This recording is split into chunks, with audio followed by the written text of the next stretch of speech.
Neemias, capítulo 1. Neemias ora por Jerusalém.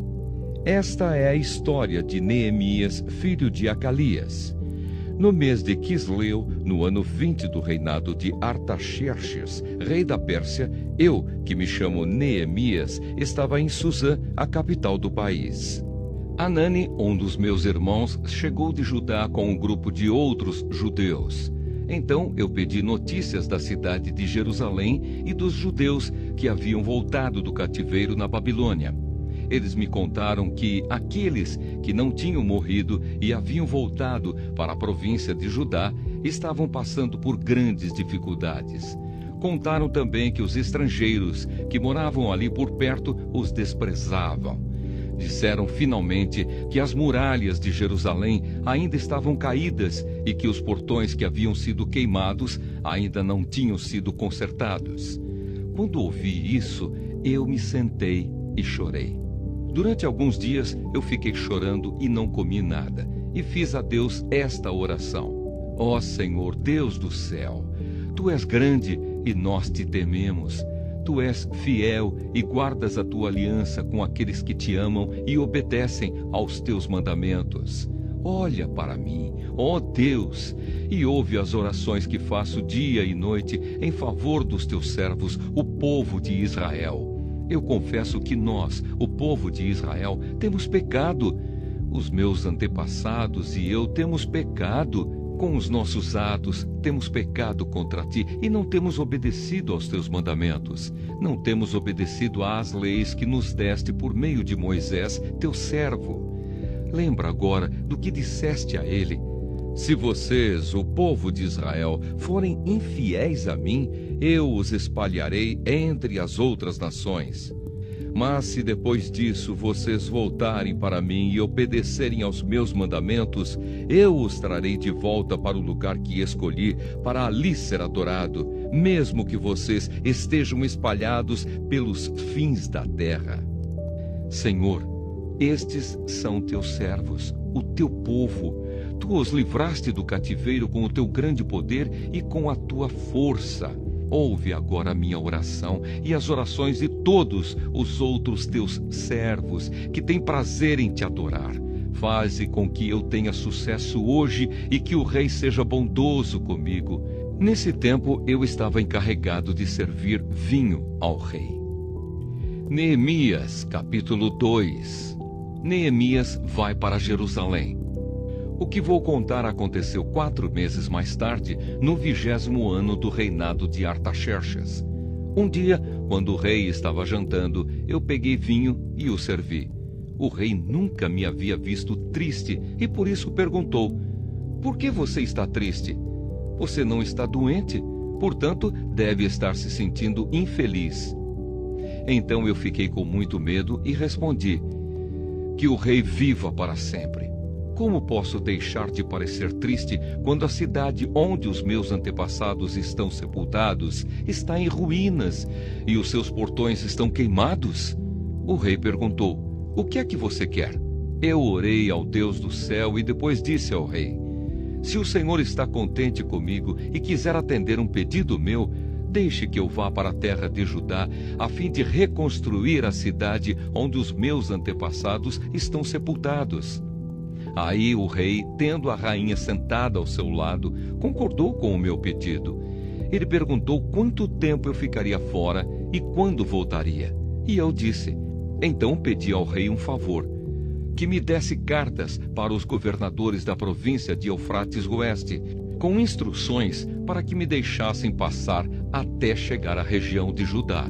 Também pedi uma carta para Asaf, o guarda florestal do rei, mandando que me desse madeira para fazer os portões da fortaleza que protege o templo e para fazer as muralhas da cidade e a casa onde eu iria morar.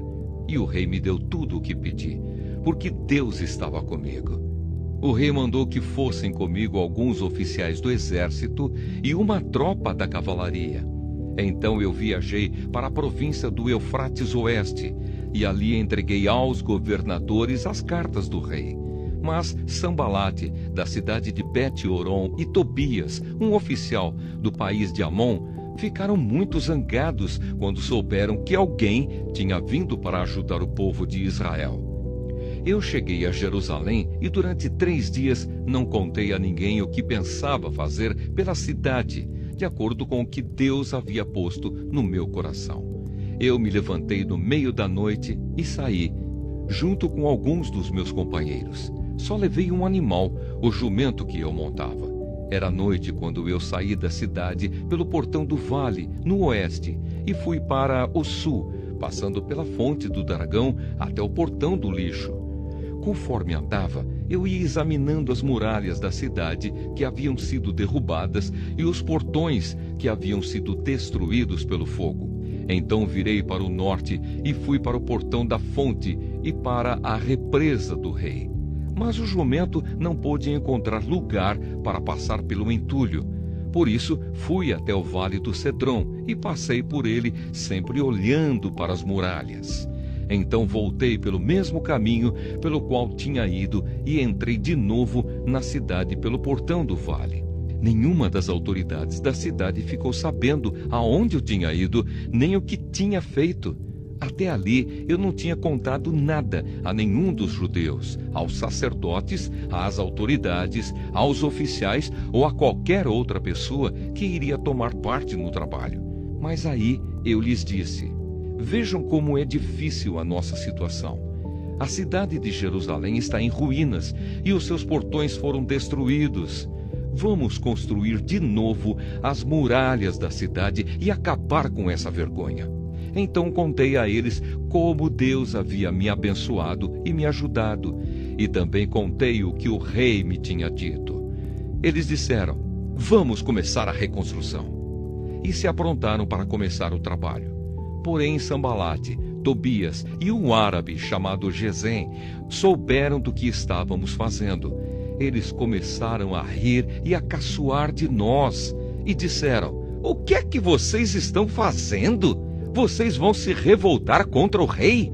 Eu respondi: o Deus do céu nos dará sucesso. Nós somos servos dele e vamos começar a construir. Mas vocês não podem ser donos de nenhuma propriedade em Jerusalém, não têm nenhum direito de cidadãos e não têm nenhuma parte nas tradições religiosas do povo de Israel. Neemias capítulo 3. A reconstrução das muralhas. As muralhas da cidade foram reconstruídas da seguinte maneira: Eliasibe, o grande sacerdote, e os seus colegas sacerdotes reconstruíram o portão das ovelhas. Depois o inauguraram e puseram os portões nos seus lugares. Eles reconstruíram as muralhas até a torre dos 100 e até a torre de Ananel. Os homens de Jericó construíram o trecho seguinte. Zacur, filho de Inri, construiu o trecho seguinte. O grupo de famílias de Assinaá construiu o portão dos peixes. Eles puseram as vigas e os portões nos seus lugares e colocaram os trincos e as trancas. As 3 partes seguintes foram construídas por estes homens. A primeira por Maremote, filho de Urias e neto de Acós. A segunda por Mesulã, filho de Berequias e neto de Messesabel. E a terceira por Zadok, filho de Baaná. Os homens da cidade de Tecoa construíram o trecho seguinte. Mas os homens importantes da cidade não quiseram fazer o trabalho braçal que os mestres de obras mandaram. Joiada, filho de Bazéia, e Mesulã, filho de Besodias, reconstruíram o portão velho. Eles puseram as vigas e os portões nos seus lugares e colocaram os trincos e as trancas. Melatias, de Gibeão, Jadom, de Meromote, e os homens da cidade de Gibeão e de Mispa construíram o trecho seguinte, chegando até a casa do governador da província do Eufrates Oeste. Uziel, filho de Araías, que era ourives, construiu o trecho seguinte. Ananias, que era perfumista, construiu o trecho seguinte, até a muralha larga. Refaías, filho de Ur, governador de metade do distrito de Jerusalém, construiu o trecho seguinte. Gedaías, filho de Arumafe, construiu o trecho seguinte perto da sua casa. Atus, filho de Asabneias, construiu o trecho seguinte. Malquias, filho de Arim, e Assub, filho de Paate-Moabe, construíram o trecho seguinte e a torre dos fornos. Salum, filho de Aloés, governador da outra metade de Jerusalém, construiu o trecho seguinte. As suas filhas o ajudaram no trabalho. Anum e os moradores de Zanua construíram o portão do vale. Eles puseram os portões no lugar, colocaram os trincos e as trancas e consertaram 500 metros de muralha até o portão do lixo. Malquias, filho de Recabe, governador do distrito de Bet-Araquém, construiu o portão do lixo. Ele pôs os portões no lugar e colocou os trincos e as trancas. Salum, filho de Col-Ozé, governador do distrito de Mispa, reconstruiu o portão da fonte. Ele fez uma cobertura, pôs os portões no lugar e colocou os trincos e as trancas. Na represa de Selá, ao lado do jardim do rei, Salum construiu a muralha, até as escadas que descem da cidade de Davi. Neemias, filho de Asbuque, governador de metade do distrito de Bet-Zur, construiu o trecho seguinte, até a sepultura de Davi, até a represa, e até as barracas dos soldados.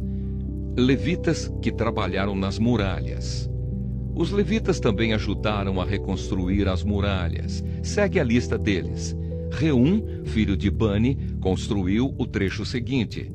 Asabias, governador de metade do distrito de Keila, construiu o trecho seguinte. Bavai, filho de Enadade, governador da outra metade do distrito de Keila, construiu o trecho seguinte. Ézer, filho de Jesua, governador de Mispa, construiu o trecho seguinte, em frente do depósito de armas, até o lugar onde a muralha faz esquina.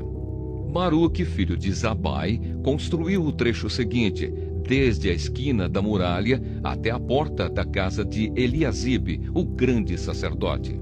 Meremote, filho de Urias e neto de Acós, construiu o trecho seguinte, desde a porta da casa de Eliasibe até o fim da casa. Sacerdotes que trabalharam nas muralhas. Os sacerdotes também ajudaram a reconstruir as muralhas. Segue a lista deles. Os sacerdotes que moravam em redor de Jerusalém construíram o trecho seguinte. Benjamim e Assub construíram o trecho seguinte em frente das suas casas. Azarias, filho de Maazeias e neto de Ananias, construiu o trecho seguinte em frente da sua casa. Binui, filho de Enadade, construiu o trecho seguinte desde a casa de Azarias até a esquina da muralha. Palau, filho de Uzai, construiu o trecho seguinte, começando da esquina e da torre do palácio de cima, perto do pátio da guarda. Pedaías, filho de Parós, construiu o trecho seguinte, até um lugar no leste, perto do portão das águas e da torre que guarda o templo. Isso ficava perto daquela parte da cidade chamada Ofel, onde moravam os homens que trabalhavam no templo. Outros construtores. Os homens da cidade de Tecoa construíram o trecho seguinte, que era o seu segundo trecho, desde um ponto no lado contrário à grande torre que guarda o templo até a muralha perto de Ofel. Um grupo de sacerdotes construiu o trecho seguinte, saindo no portão dos cavalos e continuando para o norte. Cada um deles construiu em frente da sua própria casa. Zadok, filho de Imer, construiu o trecho seguinte em frente da sua casa. Semaías, filho de Secanias, que era o guarda do portão leste, construiu o trecho seguinte. Ananias, filho de Selemias, e Anum, o sexto filho de Zalaf, construíram o trecho seguinte. Este foi o segundo trecho que eles construíram. Mesulã, filho de Berequias, construiu o trecho seguinte, em frente da sua casa. Um ourives, chamado Malquias, construiu o trecho seguinte até uma casa usada pelos trabalhadores do templo e pelos comerciantes. Essa casa estava ao lado do portão da guarda, perto da sala, que ficava no alto da esquina nordeste da muralha. Os ourives e os comerciantes construíram o último trecho da sala da esquina até o portão das ovelhas. Neemias, capítulo 4. Os inimigos de Neemias. Quando Sambalate soube que os judeus estavam reconstruindo as muralhas, ficou furioso e começou a caçoar de nós. Diante dos seus companheiros e do exército dos samaritanos, ele disse: "O que é que esses judeus miseráveis estão fazendo? Será que eles pretendem reconstruir a cidade? Será que eles pensam que, oferecendo sacrifícios, poderão acabar o trabalho em um dia?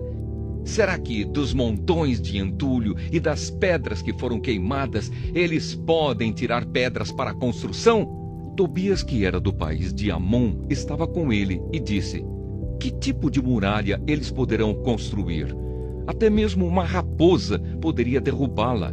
Ó nosso Deus, escuta como eles caçoam de nós. Faze que a zombaria caia sobre a cabeça deles mesmos. Que tudo o que eles têm seja roubado e que eles sejam levados prisioneiros para uma terra estrangeira.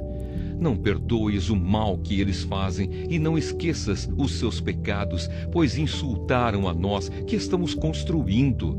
Então continuamos a reconstruir as muralhas e logo elas já estavam na metade da sua altura total, porque o povo estava animado para trabalhar. Sambalate e Tobias e os povos da Arábia, Amon e Asdode ficaram muito zangados quando souberam que nós estávamos continuando o trabalho de reconstrução das muralhas de Jerusalém e que as suas brechas já estavam sendo fechadas.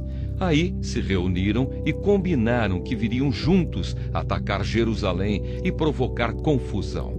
Mas nós oramos ao nosso Deus e colocamos homens para ficarem de vigia contra eles de dia e de noite.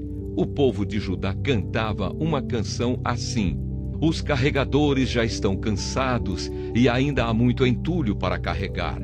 A construção desta muralha, quando vamos terminar?" Os nossos inimigos pensavam que nós não poderíamos vê-los, nem saberíamos o que estava acontecendo, até que eles já estivessem quase em cima de nós, nos matando e nos fazendo parar o trabalho. E várias vezes os judeus que moravam entre os nossos inimigos vieram nos avisar dos planos que eles estavam fazendo contra nós. Então eu armei o povo com espadas, lanças e arcos e flechas, e os coloquei por grupos de famílias atrás da muralha, em todos os lugares onde ela ainda não estava consertada.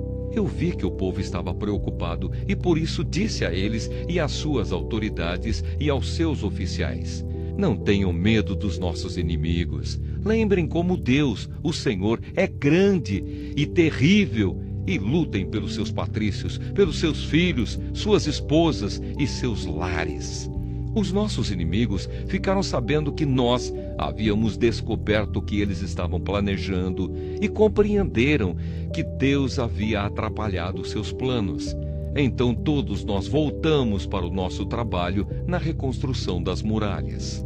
Daí em diante, metade dos homens trabalhava enquanto os outros ficavam de guarda, armados com lanças, escudos, arcos e flechas e armaduras.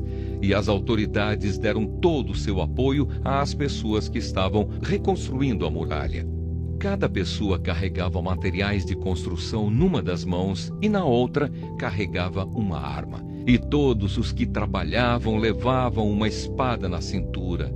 O vigia, que devia tocar a corneta para dar o alarme, ficava perto de mim. E eu disse ao povo e aos seus oficiais e às suas autoridades: "O trabalho é muito espalhado e por isso nós ficamos muito longe uns dos outros nas muralhas. Se vocês ouvirem a corneta tocando o alarme, reúnam-se em volta de mim. O nosso Deus lutará por nós."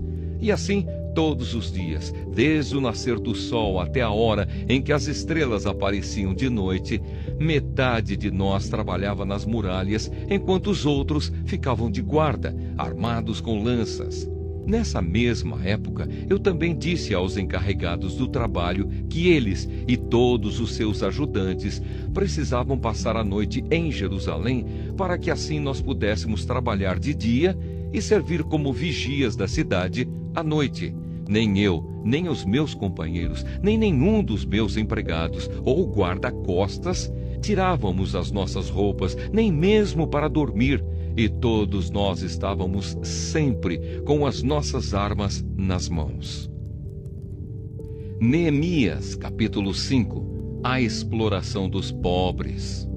Algum tempo depois, muitas pessoas, tanto homens como mulheres, começaram a reclamar contra os seus patrícios judeus. Alguns diziam: as nossas famílias são grandes e precisamos de trigo para nos alimentarmos e continuarmos vivos. Outros diziam: para não morrermos de fome, nós tivemos de penhorar os nossos campos, as nossas plantações de uvas e as nossas casas, a fim de comprar trigo. E outros ainda disseram: tivemos de pedir dinheiro emprestado para pagar ao rei os impostos sobre os nossos campos e plantações de uvas. Acontece que nós somos da mesma raça dos nossos patrícios judeus e os nossos filhos são tão bons como os deles. No entanto, nós temos de fazer com que os nossos filhos trabalhem como escravos.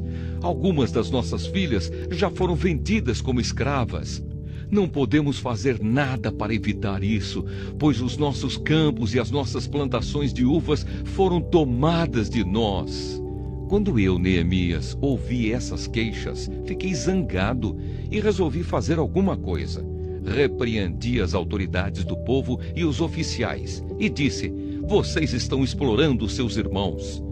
Depois de pensar nisso, eu reuni todo o povo a fim de tratar desse problema e disse: de acordo com as nossas posses, nós temos comprado dos estrangeiros os nossos patrícios judeus que tiveram de se vender a eles como escravos. E agora vocês, que são judeus, estão forçando seus próprios patrícios a se venderem a vocês. As autoridades ficaram caladas e não acharam nada para responder. Então eu disse: o que vocês estão fazendo é errado. Vocês deviam temer a Deus e fazer o que é direito, em vez de dar aos nossos inimigos, os não-judeus, razão para caçoar de nós. Eu e os meus companheiros e os homens que trabalham para mim temos emprestado dinheiro e trigo ao povo.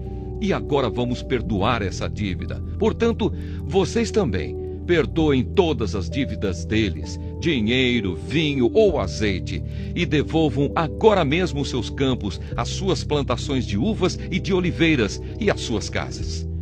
As autoridades responderam: está bem, nós vamos fazer o que você está dizendo. Vamos devolver as propriedades e não vamos cobrar as dívidas. Então eu chamei os sacerdotes e fiz as autoridades jurarem que cumpririam essa promessa. Depois, tirei a faixa que usava na cintura e a sacudi, e disse: é assim que Deus vai sacudir qualquer um de vocês que não cumprir a sua promessa. Deus tirará dele a sua casa e tudo o que ele tem e o deixará sem nada. E todos os que estavam ali disseram: amém, que assim seja. Aí louvaram a Deus, o Senhor, e cumpriram a promessa que haviam feito. A bondade e a honestidade de Neemias. Durante os 12 anos em que fui governador da terra de Judá, desde o ano 20 do reinado de Artaxerxes até o ano 32, nem eu, nem os meus parentes comemos a comida a que eu tinha direito como governador. Antes de mim, os governadores tinham sido uma carga para o povo e haviam exigido que o povo pagasse 40 barras de prata por dia a fim de comprar comida e vinho. Até os seus empregados exploravam o povo. Mas eu agi de modo diferente porque temia a Deus. Trabalhei com todas as minhas forças na reconstrução da muralha e não comprei nenhuma propriedade.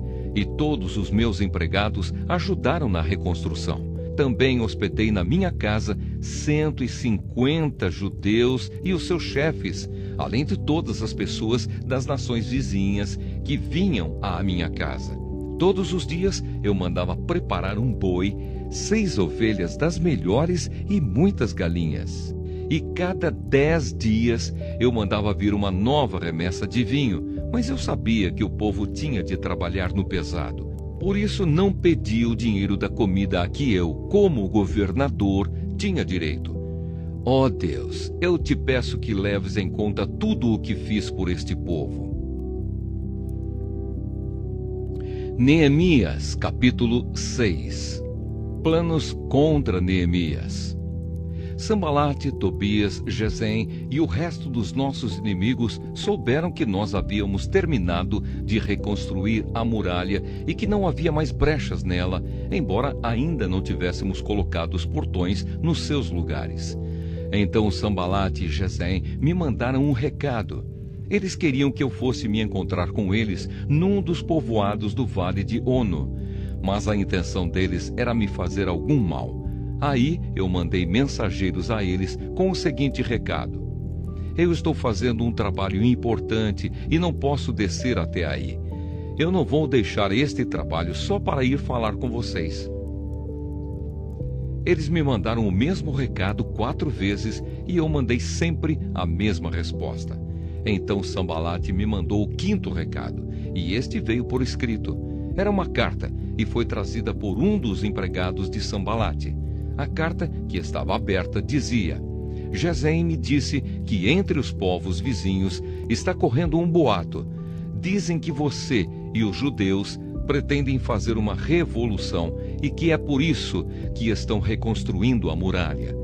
Ele disse também que o seu plano é se tornar o rei deles e que você já arranjou alguns profetas para dizerem em Jerusalém que você é o rei de Judá.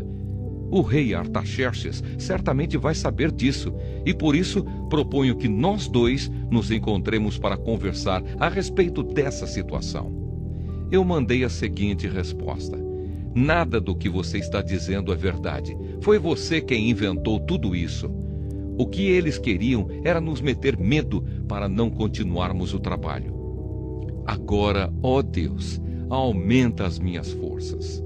Nessa época, Semaías, filho de Delaías e neto de Meetabel, estava proibido de sair de casa e por isso fui visitá-lo. Ele me disse: nós dois precisamos nos esconder juntos no lugar santo, no templo, e vamos fechar as portas, porque eles virão matar você. Sim, qualquer noite destas, eles virão matá-lo. A isso respondi: eu não sou do tipo de homem que foge e se esconde. Você pensa que eu tentaria salvar a minha vida me escondendo no templo? Eu não vou fazer isso, de jeito nenhum. Quando comecei a pensar nesse assunto, compreendi que Deus não havia falado com Semaías, e sim que Tobias e Sambalate haviam pago a ele para me dar aquele conselho. Eles lhe deram dinheiro para me fazer ficar com medo e assim pecar. Aí eles poderiam acabar com o meu bom nome e me humilhar. Oh, meu Deus, lembra do que Tobias e Sambalate fizeram e castiga-os. Lembra também da profetisa Noadias e dos outros profetas que tentaram me fazer ficar com medo. Termina a construção das muralhas. As muralhas foram terminadas no dia 25 do mês de Elu, depois de 52 dias de trabalho. Então os nossos inimigos das nações vizinhas souberam disso e ficaram desmoralizados, porque todos ficaram sabendo que o trabalho havia sido feito com a ajuda do nosso Deus. Durante esse tempo, as autoridades dos judeus haviam escrito muitas cartas a Tobias e haviam recebido várias cartas dele.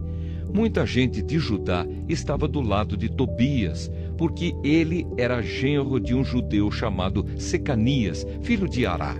Além disso, o seu filho Joanã havia casado com a filha de Mesulã, filho de Berequias. Na minha frente falavam das boas coisas que Tobias havia feito e contavam a ele tudo o que eu dizia. E Tobias continuou a me mandar cartas para ver se conseguia me fazer ficar com medo.